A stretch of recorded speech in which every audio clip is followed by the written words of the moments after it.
OK, bonjour tout le monde. Une des choses malheureusement qui peut arriver en immobilier quand on achète une maison, c'est que pour une raison X, on achète une propriété puis finalement, on n'a pas fait un bon move et on regrette l'achat de cette maison-là. Voici une petite liste de choses à penser avant d'acheter une maison qui peuvent vous aider à éviter d'avoir des regrets face à votre move.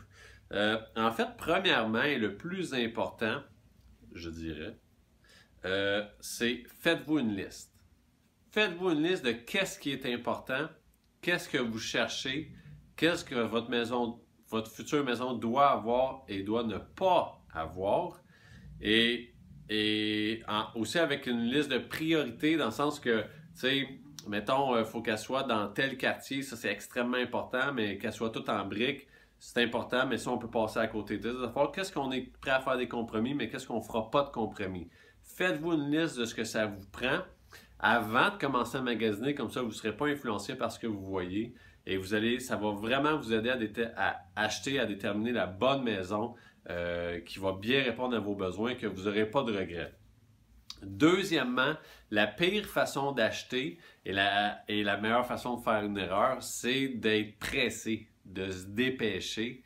Ça arrive en immobilier pour une raison X. Dans 2 mois, il faut que tu sois sorti de chez vous, tu n'as pas le choix. Ben, au pire, allez, prends ton temps, loue-toi un appartement, puis donne-toi 1 an pour l'acheter ta maison, ou au moins 6 mois. Mais la deuxième pire façon de faire une erreur ou avoir des regrets face à notre achat, c'est d'acheter trop vite. Fait que prenez votre temps. C'est ça, quitte à devoir se relocaliser puis louer un entrepôt.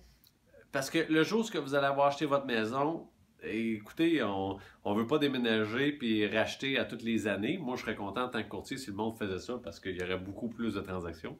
Mais on ne veut pas regretter parce qu'on est allé trop vite puis on a passé par-dessus des points puis on a pris une mauvaise décision à cause de ça. Payer trop cher, mal localisé. On ne savait pas que dans le quartier, il y avait plein de Hells Angels parce qu'on ne s'en est pas rendu compte. Fait que faites une liste, prenez votre temps. Et puis aussi, gênez-vous pas de poser des questions. Vos questions vont venir de votre liste, hein, mais posez des questions. Moi, des fois, j'ai des clients, puis même moi, je l'ai déjà fait, on est allé cogner à la porte de voisins parce qu'on voulait savoir tel secteur, est-ce qu'il y avait telle affaire, c'est quelle école, y a-t-il des problèmes y a-t-il des problèmes d'eau dans ce secteur-là, y a-t-il des problèmes d'oc ferreux, est-ce qu'il manque souvent d'électricité, toutes des choses comme ça. Posez des questions, trop que pas assez. Mais ces 3 points-là, si vous les respectez, ça va vraiment vous aider à ne pas faire d'erreur et ne pas avoir de regrets quand vous allez acheter votre prochaine propriété. C'était Sébastien Cloutier. Si jamais vous avez des questions ou quoi que ce soit, vous pouvez m'appeler ou me texter au 450-204-6465 ou m'envoyer un courriel que vous trouverez très facilement sur mon site web. Merci.